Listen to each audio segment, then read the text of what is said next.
ఏకాదశి రోజు ఎందుకు అన్నం తినకూడదు? అన్నము పోయి పరబ్రహ్మని అడిగిందిట. ప్రతిరోజు నన్ను తింటారు, నాకు రెస్ట్ లేదా స్వామి అని అడిగిందిట. మీకు ఏకాదశి విశ్రాంతి అన్నాడు భగవంతుడు. ఎవరు వింటారు స్వామి అన్నాడు. ఎవరు వింటారు? ఏకాదశి మాకు విశ్రాంతిని ఎవరికి తెలుస్తుంది? మేము ఎవరి దగ్గర నోరు మొత్తుకోవాలి? మాకు ఏకాదశి విశ్రాంతి తినద్దు అంటే ఎవరైనా వింటారా అని అంటే అట్లా కాదు.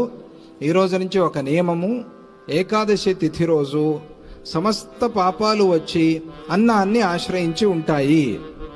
ఎవరు అన్నం తింటారో వాళ్ళు అన్ని పాపాలు తిన్నవాళ్ళు అవుతారు, ఇక గుర్తుపెట్టుకోండి అన్నారు. ఇది భగవంతుడు చెప్పిన మాట. కాబట్టి అన్నం తినద్దు. ఫలము క్షీరము మంచిది, దాంతో ఉండటానికి అవ్వట్లేదు అంటే ఎంతో కొంత పలహారంతో నడిపించండి. ఇంట్లో కూడా అన్నం వండకూడదు, ఏకాదశి రోజు అన్నం వండకూడదు. పిల్లలు రోగులు ఉన్నప్పుడు తప్పని స్థితిలో వాళ్ళ కోసం అంతే తప్ప పెద్దల కోసం కాదు. ఇవన్నీ ఎందుకు అంటే మనం శరీరం శుద్ధి చేసుకోవడానికి.